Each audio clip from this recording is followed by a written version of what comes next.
¿Qué tal amigos? Bienvenidos a esta nueva emisión de Diálogo. Entre los días 3 y 5 de septiembre se va a celebrar en Xiamen la novena cumbre de líderes del grupo BRICS. En ocasión de este evento se espera que el presidente de México, Enrique Peña Nieto, realice una visita a China. ¿Qué expectativas tiene México sobre este viaje? ¿De qué manera este país latinoamericano va a fortalecer su cooperación con China, así como con los otros países del BRICS? Para responder a estas y otras preguntas, hoy tenemos el honor de contar con la presencia del señor José Luis Bernal Rodríguez, embajador de México en China. Hola, señor embajador, muchas gracias por su tiempo. Me da mucho gusto poder comunicarme con un gran público a través de su programa. Muchas gracias. Bueno, comenzamos hablando de la visita del presidente Enrique Peña Nieto a China, que se espera realizar en septiembre, según los reportajes. ¿Podría adelantarnos un poco sobre este viaje? ¿Cuáles podrían ser las principales expectativas de México sobre esta gira? Hay que señalar que el presidente Peña Nieto recibió la invitación muy amable del presidente Xi Jinping para participar en un diálogo que se abre entre las economías que forman parte de BRICS con un grupo de países que son economías emergentes y economías en desarrollo, para ampliar la capacidad de gestión a nivel internacional de países, de economías que juegan un papel relevante, creciente en la escena internacional. La expectativa que se crea cuando el presidente Peña Nieto responde de manera puntual a esta invitación proviene, yo diría, de tres aspectos. Uno, el presidente Peña Nieto estima personalmente, y sé que este aprecio es recíproco entre los dos presidentes, de manera que le dará mucho gusto poder reunirse de nuevo con su amigo, el presidente Xi Jinping. Ellos se han reunido en 6 ocasiones ya en los últimos 4 años, y nos dará mucho gusto poder celebrar una 7ª reunión a nivel presidencial. Ocurre este encuentro en el marco del diálogo. El diálogo es un mecanismo novedoso, un mecanismo que permitirá que México también manifieste su interés en impulsar los temas que han sido elegidos para la mesa de trabajo. Son los temas de la Agenda del Desarrollo Sostenible en el marco del programa que se lanzó en Naciones Unidas para disminuir la pobreza, para fomentar la inclusión, para buscar la transformación productiva de las diferentes sociedades y buscar mejores mecanismos de gobernanza global. Y en tercer lugar, todos estos aspectos se reflejan en preparativos, en profundización de diálogo, en evaluación y en planeación de nuevos esquemas de colaboración.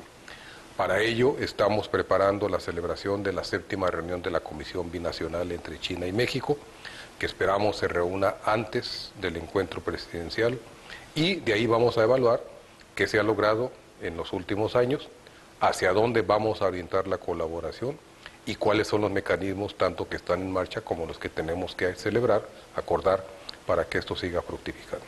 Sí, se espera que en la cumbre de BRICS de este año va a discutir un tema muy importante, que es la viabilidad del modelo BRICS Plus.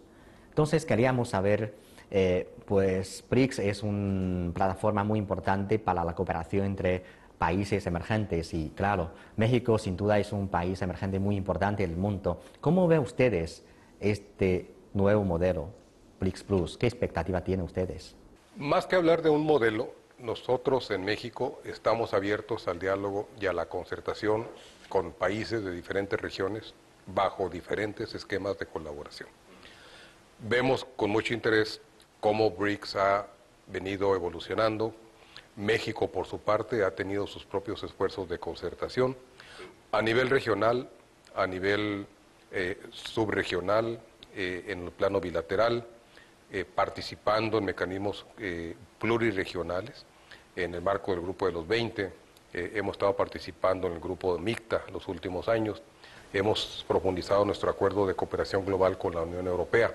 Estamos en vísperas de mejorar también el Acuerdo de Libre Comercio de América del Norte en los próximos meses. Y estamos trabajando de manera muy fuerte con los países que son nuestros principales socios en América Latina, en América Central, en América del Sur, con nuevos mecanismos de concertación. La Alianza del Pacífico es un mecanismo muy importante. Somos parte de APEC para la cooperación transpacífica. somos parte de la OCDE, somos parte de diferentes acuerdos y mecanismos en los que nos permite mostrarnos como un país abierto a la globalización, al comercio internacional, a la cooperación y abiertos también a explorar nuevas fórmulas de cómo participar en la gobernanza global.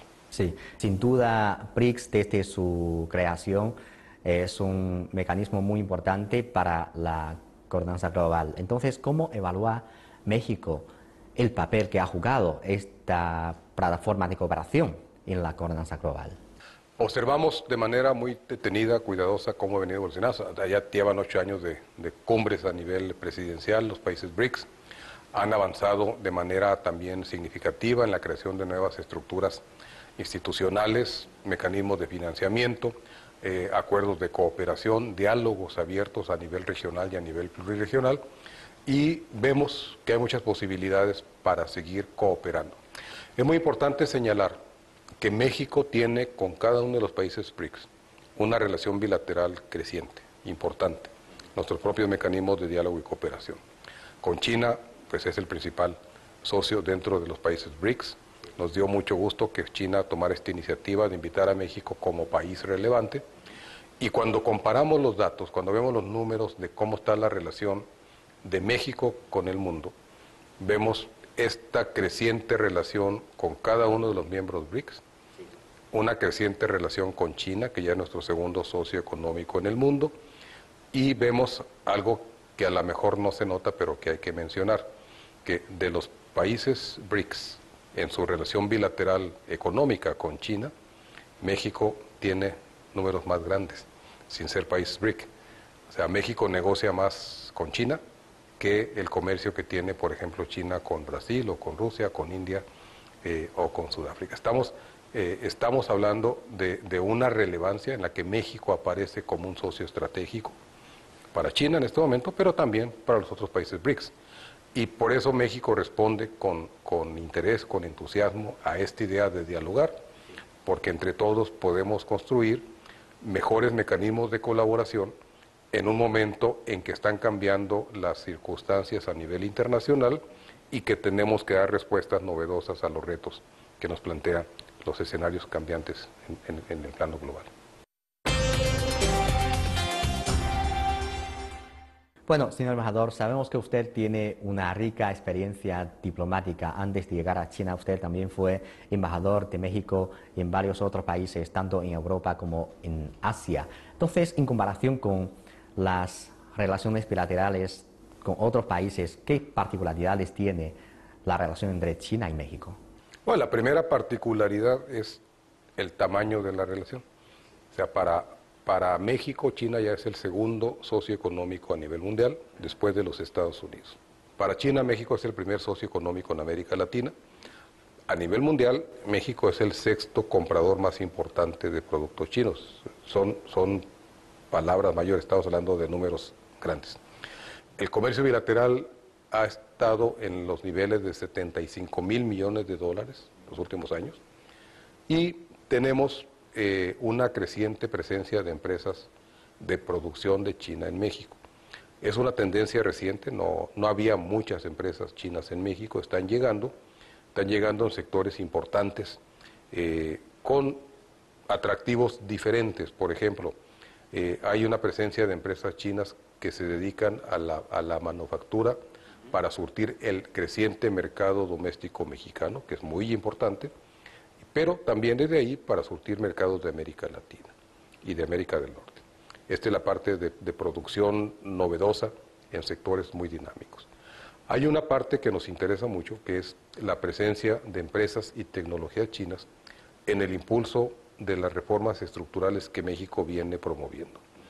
Estas reformas son cerca de 20, estamos trabajando en 20 sectores diferentes, pero hemos visto la participación de empresas chinas ya en el sector energético, no solamente en materia de hidrocarburos, también en sectores de economías renovables, en la eólica, energía solar, ya hay presencia de inversión china en México.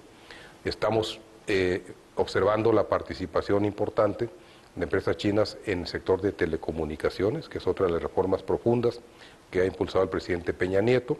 Estamos hablando de mayor presencia de empresas en la creación de infraestructura dentro de México, y podemos y queremos seguir hablando de otras empresas de participación en los sectores donde estamos impulsando estas reformas estructurales.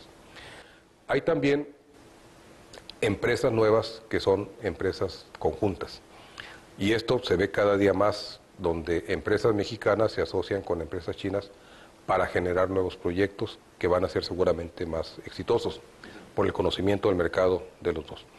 Y para ello se han creado mecanismos que son institucionales, que son adicionales a los que se dan en el mercado, como un fondo binacional de inversiones. Este fondo está ya generando apoyos para que estas coinversiones tengan mejores resultados. Y adicionalmente a esto estamos viendo la presencia de instituciones financieras, bancos, grandes bancos chinos que están abriendo sus subsidiarias, sus filiales en México, lo cual también nos permite incrementar los mecanismos disponibles para el sector productivo en materia de financiamiento. Entonces son uno tras otro, estamos viendo cómo está cambiando la relación en los últimos 2-3 años, y seguramente van a seguirse dando resultados de éxito, historias de éxito, donde participan con mecanismos de ganar-ganar empresarios, sectores locales, gobiernos de los dos países, que todos están teniendo buenos resultados. Sí, hemos visto que el actual gobierno, tanto de China como de México, ha mostrado su fuerte voluntad de estrechar sus relaciones. Esta voluntad ha traído unos cambios positivos en las relaciones entre China y México. Es muy fácil de contestar porque los dos países somos grandes potencias emergentes, porque los dos países venimos de orígenes parecidos en términos de falta de desarrollo, pero con la determinación en cada uno de nosotros de generar oportunidades para la población. Se ha demostrado que ha habido un importante crecimiento, una transformación profunda en China, desde luego. Se ha mostrado en México una transformación de las últimas décadas, no estamos hablando solamente de los últimos años. Y cuando tenemos líderes que quieren manifestar nuestra presencia global con responsabilidad, en México lo tenemos, en China así lo reconocemos, estos líderes entienden mejor cuál es el papel que su país juega respecto a la globalidad y cuáles son los socios importantes a nivel internacional. Para México, China es un socio muy importante a nivel internacional. Y así lo queremos reflejar.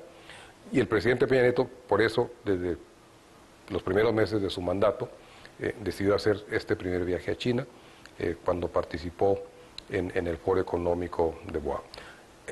El presidente Xi Jinping, cuando llega a México por primera vez, llega con esa gran voluntad también de cooperación, de diálogo. Hay un gran entendimiento entre los dos presidentes. Y desde ese encuentro en México se lanzó la Asociación Estratégica Integral, que es un mecanismo que, más allá del título, permite integrar diferentes conceptos para que al interior de los gobiernos y de la sociedad, incluyendo los sectores productivos, a la academia, a los pensadores, a las organizaciones civiles, o sea, todos tengamos el esquema, compartamos la idea de que encontramos en el otro país a un socio confiable, un socio estratégico, un socio del cual vamos a derivar experiencias, a hacer negocios, a lograr beneficios mutuos y a hacer que siga creciendo esa relación. Es lo que se planteó entre los dos dirigentes. Estamos iniciando hoy, en el 2017, el 5º año de la Asociación Estratégica Integral. Hemos visto cómo han avanzado los mecanismos de cooperación, diálogo político, cooperación económica. En cooperación económica tenemos mecanismos como el grupo de alto nivel entre los ministerios de comercio. Hay un grupo de alto nivel empresarial que ha sido muy eficiente, muy efectivo en sus reuniones. Hay un grupo de promoción de inversiones, también del más alto nivel. Tenemos diferentes esquemas de concertación a nivel interparlamentario, a nivel sectorial. En los últimos años se han generado, a partir de 2013 se han generado tal vez más de 40 acuerdos bilaterales. Estamos preparando otra serie de acuerdos. Estamos innovando en la manera de relacionarnos, en la manera de impulsar a los actores económicos y sociales para que amplíen su conocimiento, el contacto. Y en esto ha jugado un papel muy importante el diálogo político, la conducción al más alto nivel, la participación de los responsables a nivel sectorial, el involucramiento de los sectores que son los que hacen la relación. Hay más intercambios educativos, hay más intercambios entre técnicos, pues creció la conectividad aérea, antes no había, somos el único país en América Latina que tiene vuelos con la compañía Aeroméxico, volando a Shanghái 5 veces a la semana. Ya hay vuelos de empresas chinas volando a México, China Southern está volando desde abril de este año, estamos planeando que se abran otras líneas de conexión aérea, tenemos que ampliar la capacidad de contacto directo, tanto para personas como para carga, de manera que podamos seguir ampliando estos contactos. Y la promoción cultural juega un papel muy importante, tenemos que conocernos más. Entonces partimos de la fortaleza de nuestros países, de nuestras sociedades, de nuestras culturas, reconocemos la capacidad de conexión, de comunicación, de colaboración, y es lo que estamos viendo, que si hay empeño político, si hay inversión en acuerdos, si hay determinación para llevar adelante esto, podemos tener muy buenos resultados.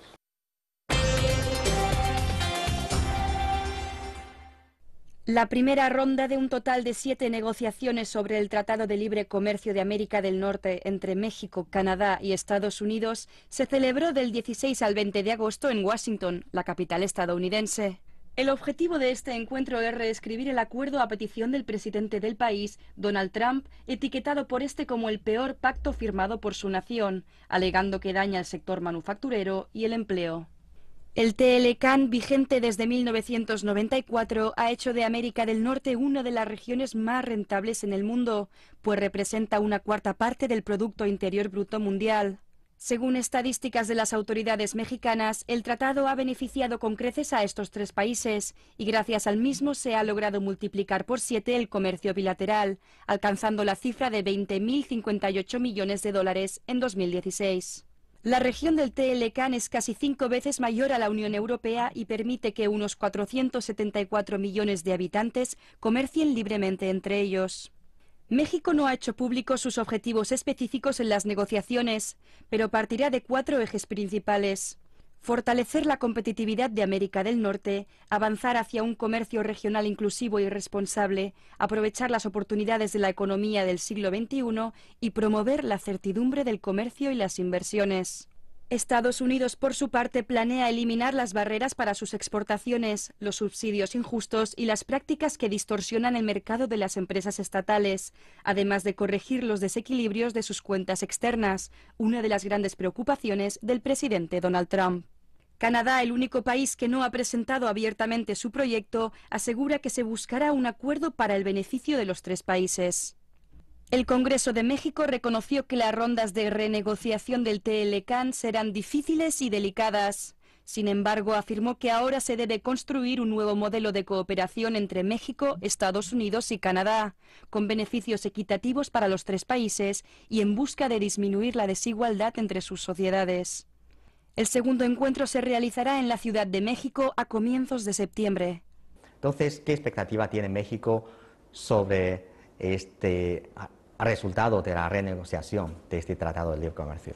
Cuando se planteó originalmente la idea de renegociar, revisar el acuerdo, este Tratado de Libre Comercio de América del Norte, México respondió de manera positiva diciendo, pues, es un momento de modernizar la normativa, dado que en los últimos 23 años en los que ha estado vigente el acuerdo, ha habido cambios muy importantes en las estructuras productivas de los 3 países miembros, pero también en el comercio internacional.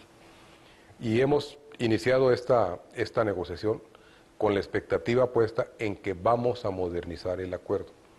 Lo vamos a modernizar en función, desde luego, de los intereses nacionales de cada una de las partes, pero en la perspectiva mexicana, los intereses nacionales de México, de Estados Unidos y de Canadá convergen a favor de mejorar y ampliar las oportunidades a través del acuerdo, no tanto de limitarlas o echar atrás los logros que ya se han conseguido.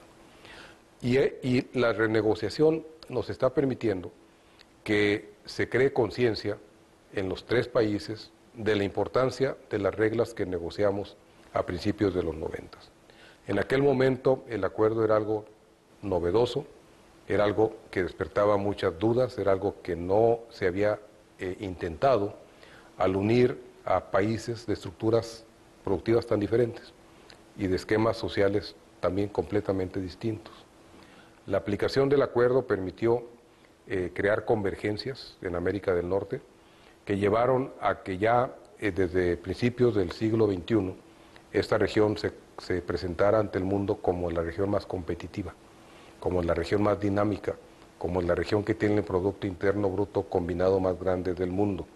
Es lo que tenemos que defender, es lo que tenemos que impulsar, es lo que tenemos que promover, que se mejore el Acuerdo de Libre Comercio de América del Norte para que demos paso a los nuevos retos que nos genera la competencia global, a los retos que derivan del fortalecimiento de otros mecanismos regionales de cooperación e integración, y hay que hacerlo fortaleciendo nuestros mecanismos internos dentro de la región y fortaleciendo los mecanismos de concertación e intercambios con otras regiones.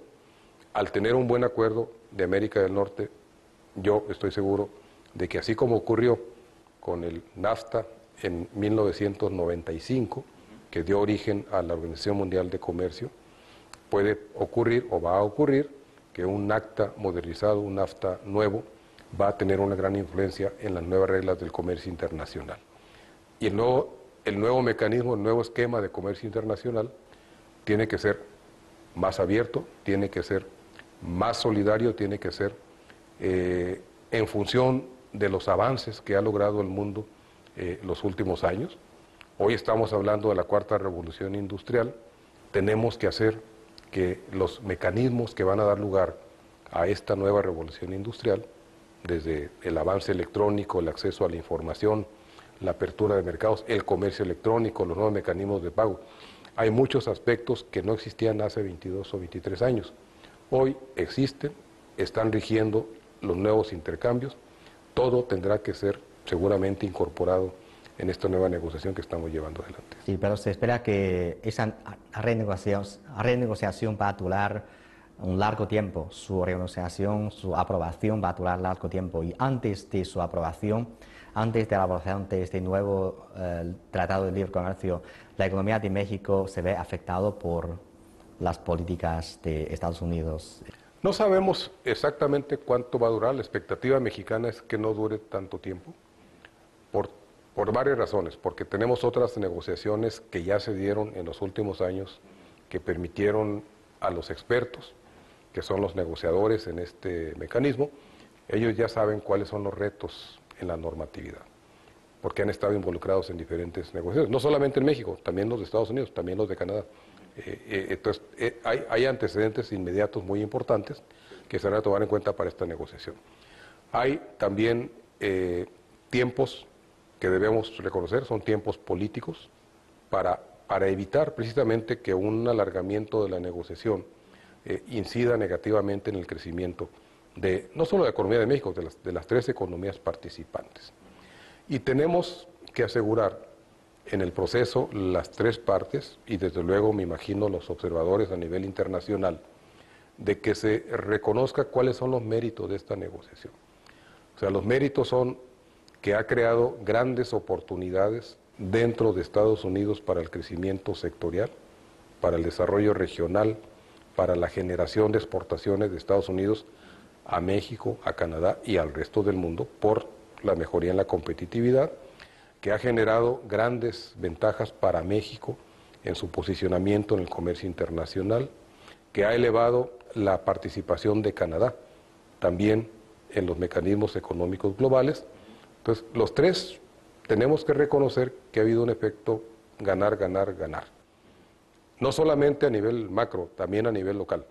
Y del nivel local es donde habremos de derivar la presión y el apoyo para que esto sea una negociación bien hecha y rápidamente aprobada. O sea, no es únicamente una responsabilidad de los gobiernos, sino es una responsabilidad de la sociedad con la que tenemos que trabajar para que todos estemos convencidos de que esto es lo que estamos buscando para beneficio no de un proyecto político específico para beneficio de la economía y la sociedad en la que estamos viviendo. Y por eso mi expectativa personal es que se puede lograr con cierta mayor rapidez si trabajamos en estos mecanismos de comunicación. Y quiero comentar que en el caso de México pues se han dado pasos muy importantes para que no sea solamente una responsabilidad del gobierno, que la asumimos con seriedad, con alta responsabilidad, sino que desde el primer momento en que se dio la intención de que esto podría ocurrir, en México se crearon mecanismos adicionales de consultas, lo que se llaman los cuartos de junto. El sector privado ha estado de manera muy importante trabajando para analizar los esquemas, las posibilidades, la forma de concertación, los mecanismos que se habrán de negociar para mejorar su propia competitividad y participación en el comercio. Están creándose los grupos también a nivel de los centros de investigación, los think tanks, que están generando también ideas. Hay una gran, yo diría, un gran ambiente emotivo, positivo, para participar, para opinar, para hacer que esta renegociación sea realmente efectiva, porque todos partimos del reconocimiento de que hay retos, pero también sabemos que hay muchas oportunidades. Sí, bueno, ¿y de qué manera la actual política de Estados Unidos hacia México está afectando a la política exterior de su país? Bueno, México tradicionalmente ha seguido una política exterior independiente, soberana. Desde hace muchos años tenemos con Estados Unidos un principio en la relación bilateral que decía estamos de acuerdo en que podemos estar en desacuerdo.